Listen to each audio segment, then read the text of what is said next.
What's up, everybody? Welcome to The Early Edge, brought to you by BetMGM, the sportsbook born in Vegas. We have a great show for you today, including a surprise or two. Let's take a look at the recap screen. It has been a humbling week, maybe week and a half, where we have not had a lot of winning recap screens, but we do bounce back here. 5-3. I mean, listen, that's a great recap screen. It doesn't sound particularly super impressive, but I do got to point out, we've got a plus 145 up here, thanks to JLC, and we got a plus 106 thanks to Ben, our producer, coming through, beating me on a showdown.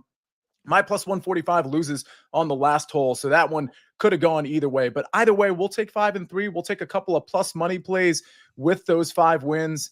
But I got to tell you, we got all of you in the chat. I see you, Stonefish, Dano, GAWD, Eric David, Chris Kish, KC3, Ryan Woods, Steve Folkerts. You probably all joined us for the MLB live stream. That recap screen, if we had one, would be incredibly epic. It was so successful. Some cricket plays that people cashed yesterday as well. Thursday was great, but we always look to Friday to be better, as Brasco already has a cricket play up there. Ladies and gentlemen, welcome to BPE Friday.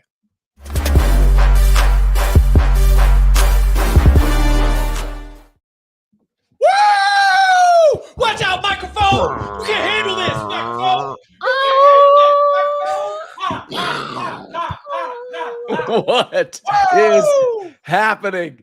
We've got the Snyper, we got buckets, we got Danny Brasco shadow boxing. But ladies and gentlemen, we always kick off BPE Friday with our Chip Me Up. Good morning, see you. Good morning, Sniper, Danny Wickets, and Buckets, and Ben, and Early Edge fam. Oh, y'all are in the ditch. Oh, y'all need a little help. I got that little tow truck to come get you right out of that ditch, get you back onto that highway so you're turned into a race car, speeding all the way to the finish line. Let's get some winners. Bravo, my friend.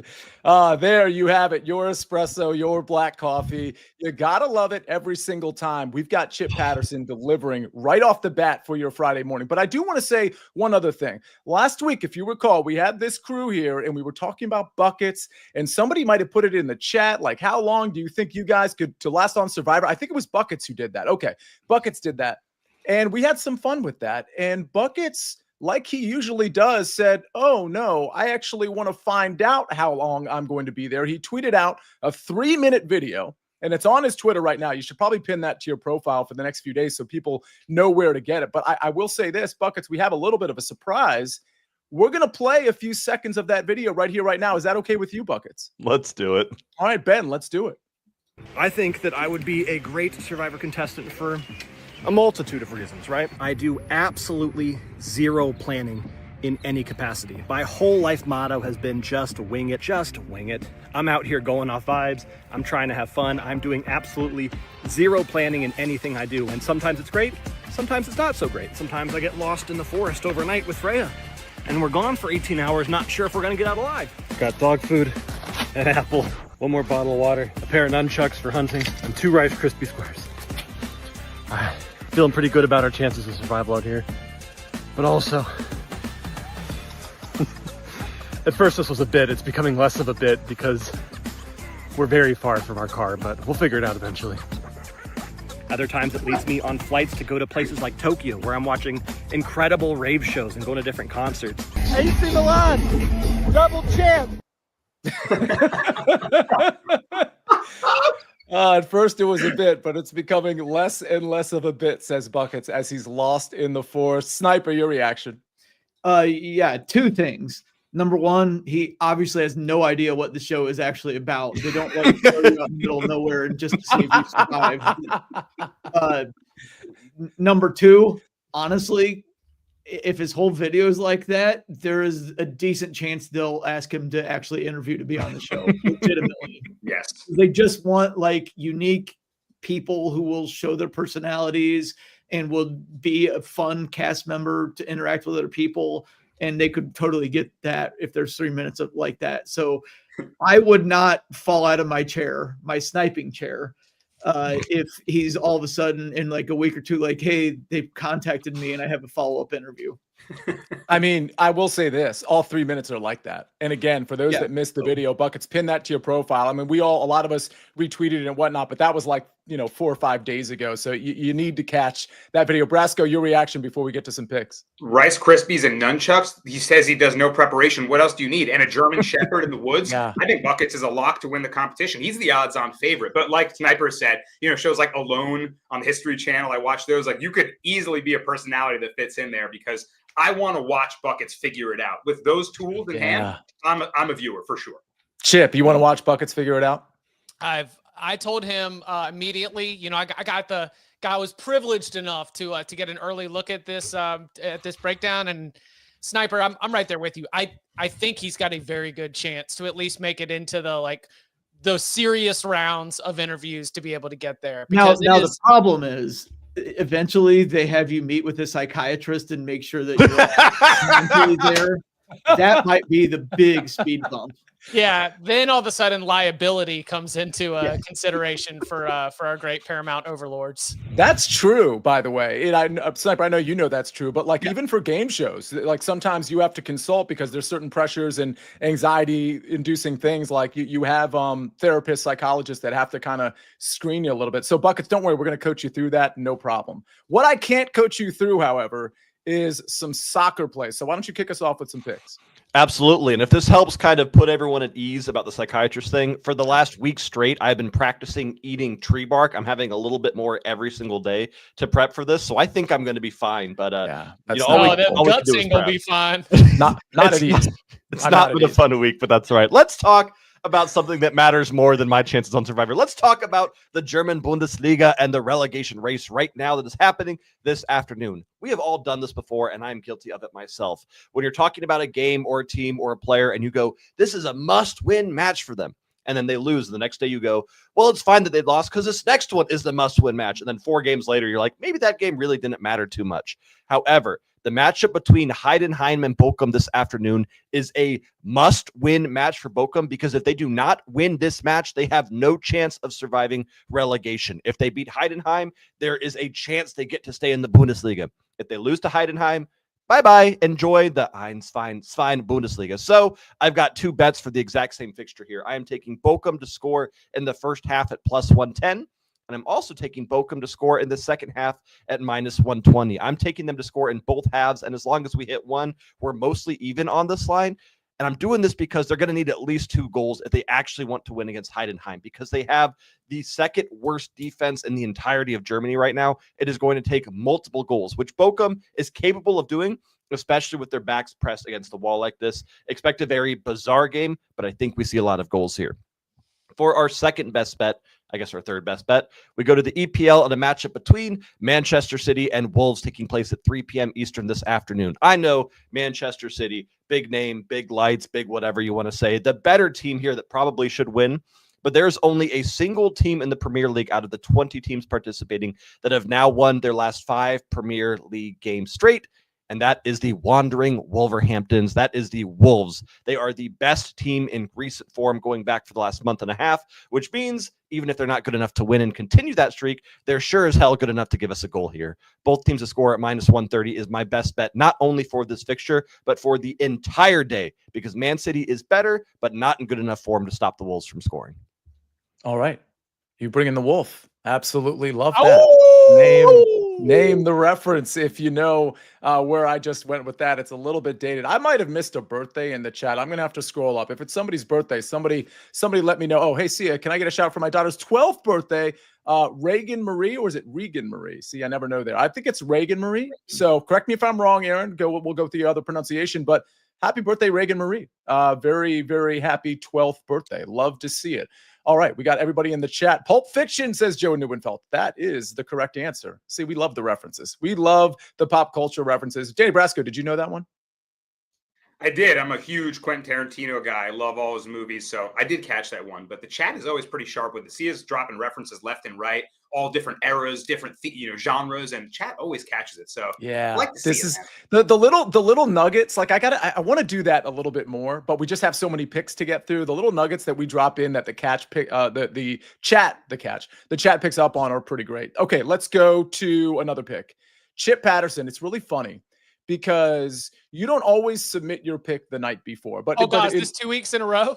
Well, kind of. So here's what happened, and I ended up coming off the following pick, but you're about to give your pick, and I know under like a DK under 3-ball matchups, that's where you can find these.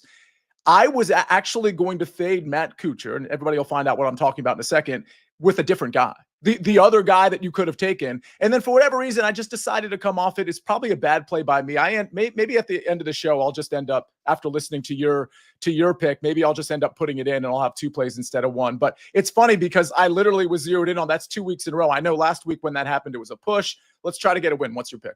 Okay, so we are going to be, again, going into the round 2 3-ball matchups. And since you prefaced it, I will, approach this by acknowledging the reason why I'm going with a 3-ball matchup instead of a just straight up 3-ball in my support of Kurt Kitayama is because Davis Riley is playing well. And it sounds like Sia was identifying Davis Riley potentially against Matt Kuchar. And so you and I are seeing this kind of the same. So let me at least start with Kurt Kitayama. So top 10 in the field, tee to green. He was top 20 on approach, but I always want to look for the anomalies. I always want to look for things that aren't necessarily repeatable, things that are going to stick out that might be able to be corrected. So number 1 is just an absolutely horrendous par putt on the 8th. But number 2, Kurt Kitayama had to take a drop from right off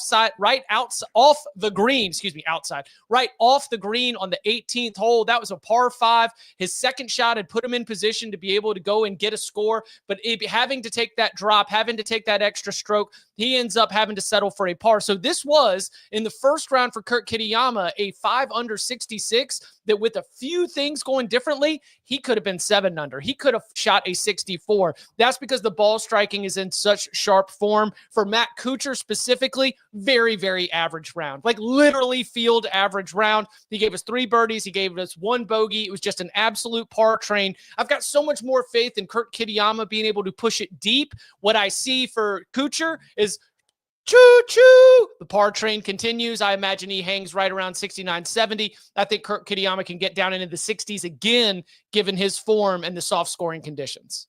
Can I get your thoughts on, because obviously you saw Davis Riley against Kuchar as well at -115 each way. Is that something you also considered, or were you just zeroed in on Kurt Kitayama because of what you just said from a breakdown standpoint? So I started with Kitayama just as I was going through everything. And then I got to the 3-ball and I went and did a second deep dive into Davis Riley. And I said, well, I don't want to be on the other side of Davis Riley because he certainly looks like he's got the ability to get that done. So I would love a Davis Riley over Matt Kuchar as well. Either one of those.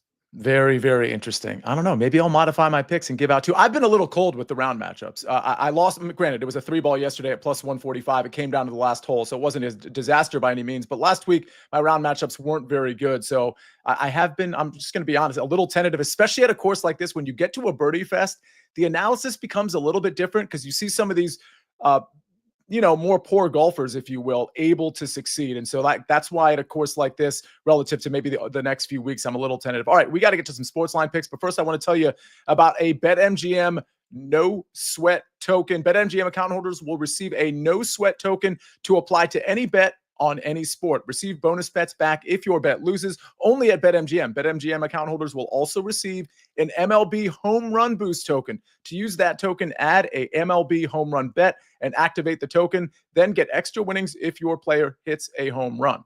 SportsLine picks. We go to Golden State, or Oakland, if you will. Golden State Warriors first quarter -1.5. This feels like a Ben Wittenstein special, but this is courtesy of our guy, Stephen O, who manages that model. Golden State Warriors first quarter -1.5 at -110.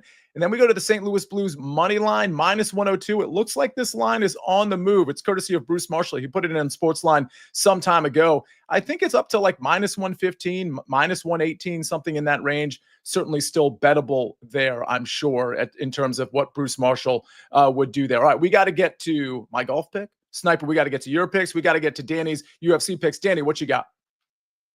All right, let's get right into the octagon, Sia. We're going boxing as well. We got some UFC Fight Night Iowa, and we also have a huge boxing card. Teofimo Lopez, Ryan Garcia, Devin Haney, Canelo Alvarez, they're all fighting. So I'm going to mix it up a little bit. First, we'll go to the Octagon, and I'll kick it off with a prelim fight that I think you're just getting the intangibles and a guy that I want to back here. My first bet is going to be Sergey City on the money line at -130. And the reason I like him is because of his pressure, his relentlessness, and already the kind of the intangibles, like I mentioned, that I've seen in him. He's gone to war in the UFC. He's coming off back-to-back split decisions, and one of which, the loss, I think he deserved to win, and the win, I think he deserved to lose. So this one's a little more clear-cut of a matchup, I think. He's facing a boxer with good pop and explosiveness in his shots, but there's been a massive line correction. His opponent, Cameron Smotherman, was a +400 dog coming in on short notice in his UFC debut. He won the fight. He looked great. And now it's almost a pick'em. I think the line has swung a little bit too hard for that great performance. This is a lot different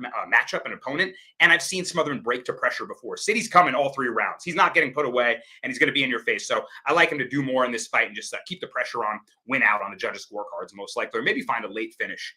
All right, the next fight, I'm going to go right to the main event. And it's Corey Sandhagen taking on Davison Figueiredo in UFC Fight Night Iowa. It's unbettable. Sandhagen's -550. So we're going to attack it on the point spread. This is a type of UFC wager I've been making a lot recently. And it comes down to how the judges score the fight, right? -5.5 is my bet here.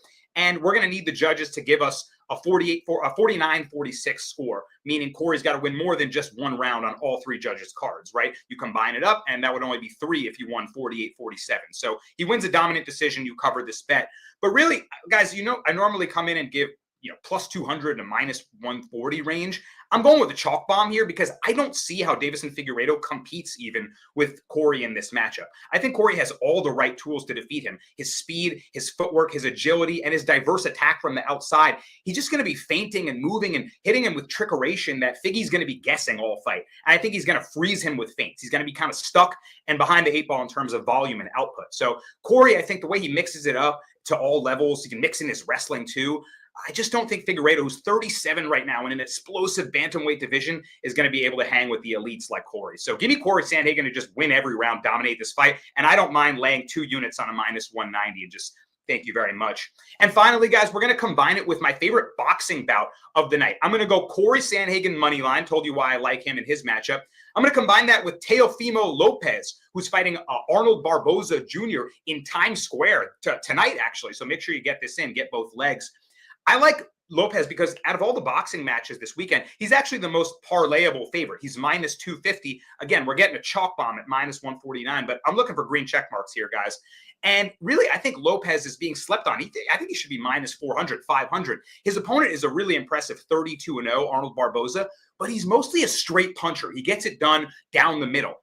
Lopez is way too slick to just primarily be throwing straight punches. I think he's going to slip and rip, look for a counter hook shot, look for him to apply the pressure and just be dancing on him, manipulating the range, pull countering. I think Lopez does whatever he wants. He seems to be in great form. The only person that beats Teofimo Lopez is his own mind, and he seems to be in a great headspace. So parlay him with Corey. I think you take that to the bank, and there's some UFC and boxing plays this weekend. Wow. That was a ton.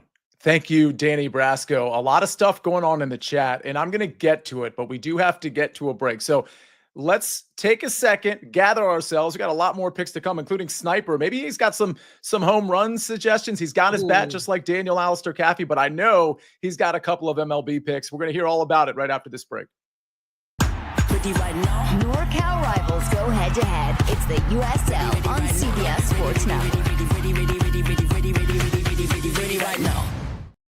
All right, we're back on the Early Edge, brought to you by BetMGM, the sportsbook born in Vegas. Buckets, what's going on in your head? What were you just singing to yourself? I was singing to the ad we just played. Oh, yeah, cool song. That's pretty great. Well, for the podcast listeners, you're not getting that particular ad, but it's pretty catchy. You got to watch the live show. Speaking of the live show, Max, I got to give a shout out to Max, Eric David's son, who is the number 2 seed heading into like the state finals shot put competition. So shout out to Max. We got Big Cheesy with a Trey Turner over 1.5 total bases. And I do want to remind everybody that we've got a Kentucky Derby show on this YouTube channel at 12 o'clock. So again, at noon Eastern time, we've got a Kentucky Derby SportsLine YouTube show. So absolutely check that out. And a lot of Tarantino talk in the chat. Sniper, go ahead. There's something going on.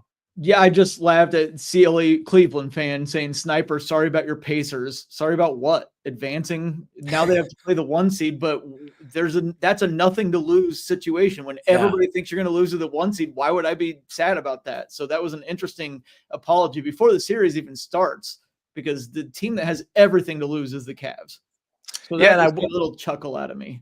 Yeah, that is interesting. Maybe there's more context that we don't know here. But Sniper, before we get to your picks, let me give out this is under the 3-ball matchup section as well. It's a head-to-head. I do have a 3-ball, like that is, you can find at any book, that I do want to kind of throw out there as a lean, but I'm going to take Steven Yeager over Mackenzie Hughes. This is minus 115. I think it's minus. Yeah, it's interesting because the 3-ball has Mackenzie Hughes favored plus 140 versus plus 150 versus the third guy. But when you look at the head-to-head, Steven Yeager's minus 115 over Mac Hughes. Both of these guys are playing well. Mac Hughes has been playing really uncharacteristically well, in my opinion, when it comes to the ball striking. And that is something I fear. But when it comes down to a course fit, both these guys played well yesterday. Don't get me wrong, coming in pretty hot. I think Steven Yeager's the better course fit than Mackenzie Hughes. They both have good history here. I think they both have this course kind of figured out. But I do like Steven Yeager's long iron play a little bit more than Mackenzie Hughes. And I think that's going to end up being the difference here.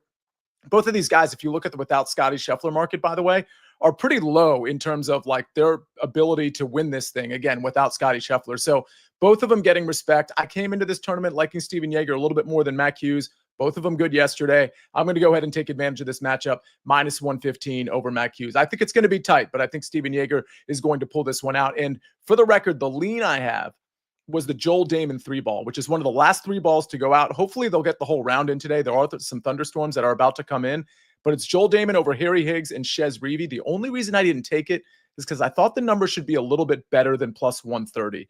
I still think it's an okay number. I still think it's takeable. It just wasn't something I'd necessarily wanted to bring to the show. So again, Joel Damon plus 130, plus 125 to win that 3-ball, I think is a pretty good look. All right, let's get to some baseball, Sniper. There's a lot of baseball stuff in the chat right now. I'm going to look for some golf questions if you have them, like Yeager over Hoey, for example, minus 125. Tyler Graham, I wouldn't take that. I don't know what to expect from Hoey. If the putter is rolling, the ball striking is too good. It's just minus 125 is too much. Maybe if it was minus 110, I'd consider it, but I still wouldn't take it. Chip, your thoughts on that one? Yeah, I would not. I'm not going to get in the way of Rico Hoey right now. And there have been a lot of people that have been investing stock there for a couple of weeks now, seeing the game come together.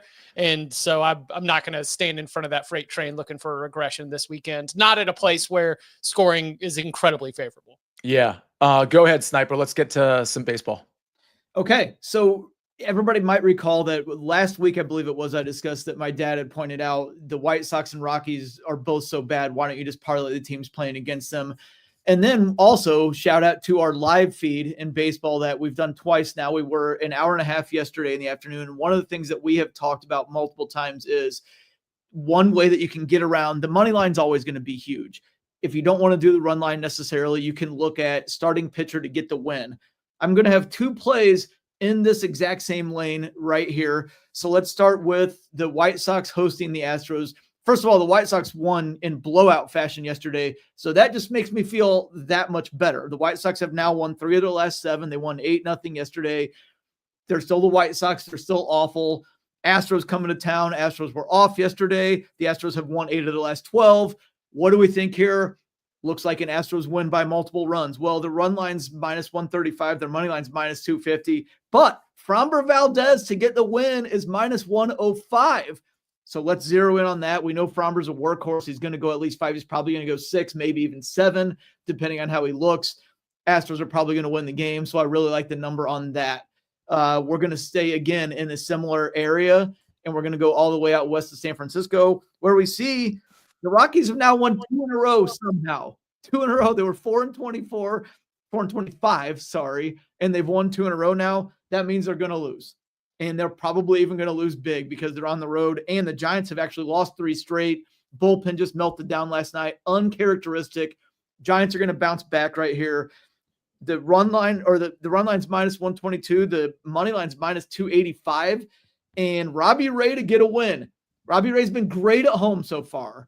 Looking very good right now. To get a win, he's plus 120.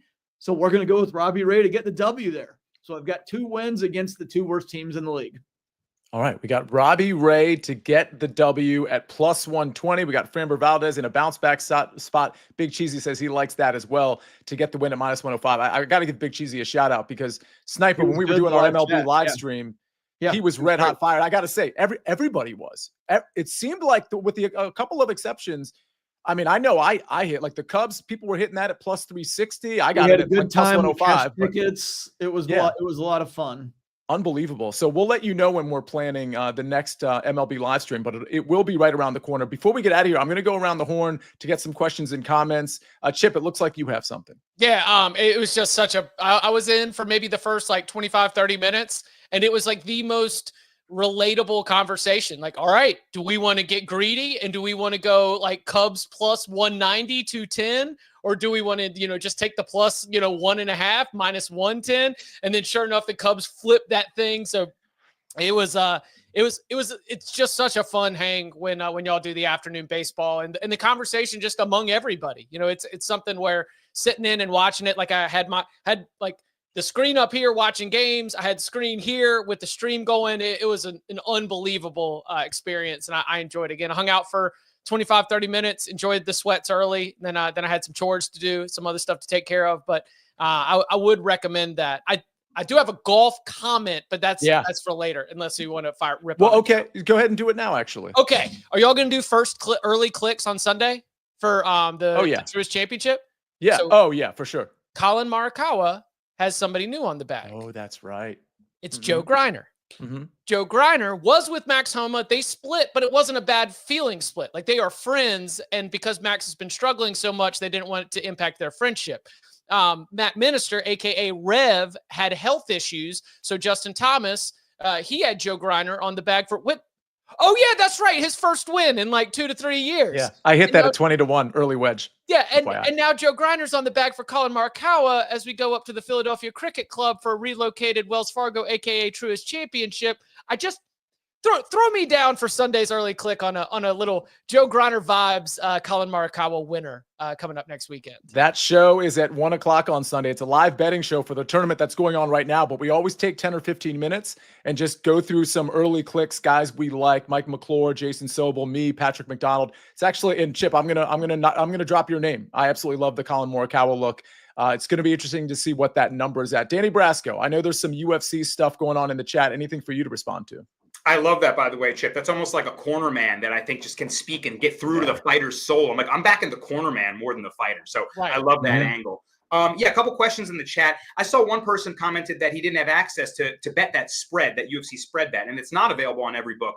I just wanted to say, he said, well, might as well just take Corey by decision at minus 160. The reason I took the spread is that if he dominates the fight, and he knocks him out, that covers that as well, right? If he finishes him, we don't need a spread to cover. So I actually sooner bet Corey by knockout at plus 350 than Corey by decision at minus 160. That's why I went with that. So I'm not so confident Figgy lasts. I could see a late knockout. Also, people asking about some boxing. I'm going to be on CBS HQ at 3:30 p.m. Eastern time, talking Canelo Alvarez, talking more Teofimo Lopez, and methods as well on some more of those fights. Ryan Garcia, who's a big favorite there. So be sure to tune in there for some more boxing takes. Do you know of a better cornerman than Teddy Atlas, Danny Brasco? Dude, I mean, there's been a lot, right, in the history of boxing. Some really, really just straight wizards. Teddy Atlas, for the way he speaks and his philosophy, and like I said, the way his ability to get through to a fighter's soul, it's not just technique, it's also motivation in a way. He knows how to mix the two in such a way that is so beautiful. We are firemen, see? I know you know that one. We are firemen. There's nothing that gets me more fired up than that. I'm going to, because I've posted that on Twitter and Instagram before, I'm going to quote tweet that right after this show. And I am telling everybody in this chat, whether you know what we're talking about or not, please go and check that clip out. It will motivate you and push you through whatever you need to push through on this Friday. I promise you.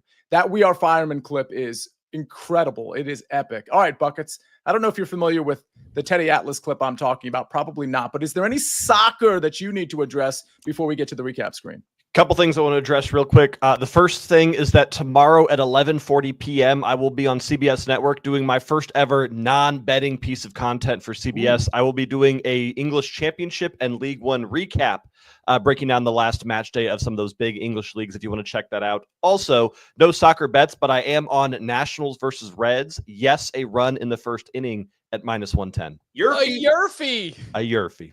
What? Okay, real quick before I get to Sniper, Buckets, you're going to be on tomorrow CBS Sports Network at 11:40 Eastern Time. Is that what you just said? AM. Okay. Very cool. CBS Sports Network. Awesome. Absolutely love it. Sniper, go ahead.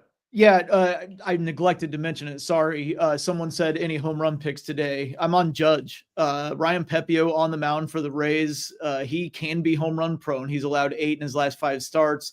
So obviously Judge, now the Judge's odds last I looked were something like +150, not gigantic. So if you wanted to go down the line a little bit, Ben Rice might be a nice play there in Yankee Stadium against the homer prone righty.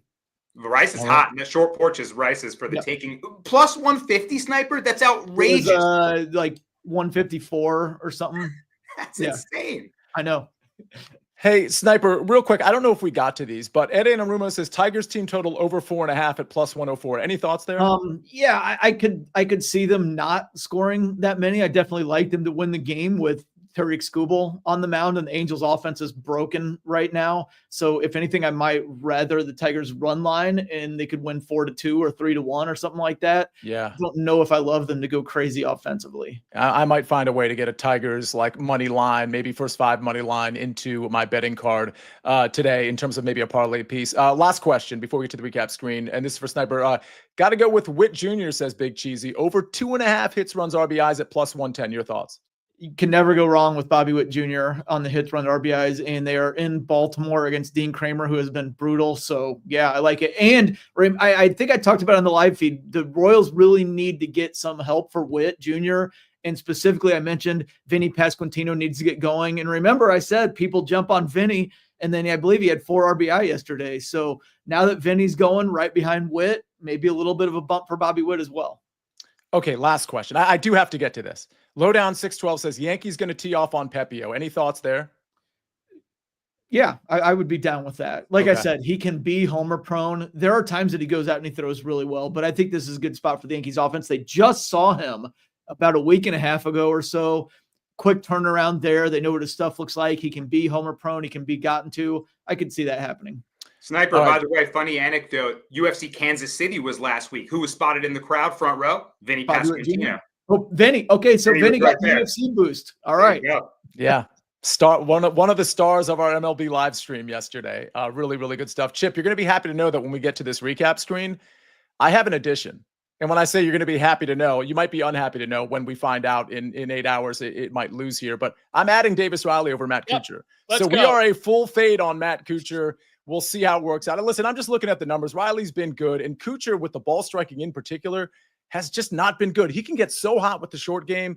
But I think Riley can kind of do it all with the ball striking. He's not amazing, but I think he can do it all with the ball striking and with the short game. So I'm going to take the -115 there as well. Okay, I think we're ready to finally, 32 minutes in. What a show. By the way, I think, did Pulp Fiction win the Quentin Tarantino poll? I don't think it should. I know it's an incredible movie, but to me, that's like picking vanilla ice cream as your favorite flavor. Like, it's so good, but I think there is a lot more nuance in some of his other films. For me, the pick is Reservoir Dogs for the script. The script is unbeatable there.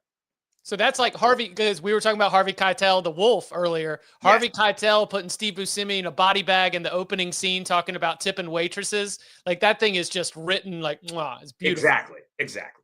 Buckets, have you seen Tarantino movies, and do you have a take here? I have. My favorite one has a curse word in it, though, so I don't know if I'm able to say it on air. Oh, don't do it then. Oh, I got it. Yeah. Do we know? Okay. Yeah. Sniper, do you have one? I said Django Unchained earlier, but I saw a bunch of people saying it was overrated, so I must be the rube of the group, so I guess I'll just stand back and let everybody else take over. Chip, what's the answer? The favorite? That's right. They're it's like my children, you know? They all have their strengths and weaknesses. You have a favorite, so which one? Yeah, so go on. Dan, go ahead. Do you have a take there? No, I don't think so. It's, I think he insists upon himself sometimes. I get a little eye rolly at that's times. Fair. Yes, totally Tarantino. fair. So I appreciate. I would say of these 4, my selection would have been Pulp Fiction. So I'll stand by that, and that's including. This is what puts me over the top as a music guy. the soundtrack is unbelievable. You know, like it just from top to bottom, the music that he put in that was outstanding. So I'll stick with the masses here. All right. We've got Dano saying Pole Fiction. Absolutely love that. Big Cheesy says Matt McCarty over Chris Goddard up round 2 -130. I actually like that, Big Cheesy. Shout out to you. I think Matt McCarty, Chris Goddard's been playing really well. That's the issue. But I do like Matt McCarty, kind of a sleeper here. All right. Let's get to the recap screen to see all of these picks, including an added one here. I've got Steven Yeager -115 over Mackenzie Hughes and Davis Riley -115 over Matt Kuchar. Just to be clear, that's Davis Riley over Matt Kuchar. That's an added pick for me. All right. We go to the Byron Nelson, or we stay with the Byron Nelson. We're going Kurt Kitayama -115 over Matt Kuchar. Then we go to baseball, Framber Valdez to get the win, -105, and Robbie Ray to get the win at +120. That's courtesy of the Snyper. And then buckets. We go to Heidenheim versus Bochum. Bochum first half goal +110. And then we've got Bochum second half goal at -120. And then we go to Man City versus the Wolf, a.k.a. Wolves, BTTS -130. Then we go to fighting. We go to UFC. Is it City money line -130 there, Brasco? City, close enough. My bad. City. He's Canadian. City money line -130 and Sandhagen -5.5 at -190. And then we got a UFC plus boxing parlay. Sandhagen money line plus Lopez money line at -149.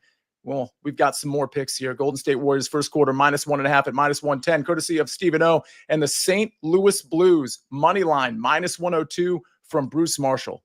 It's a lot of picks. We had a nice bounce back yesterday with a 5-3 show.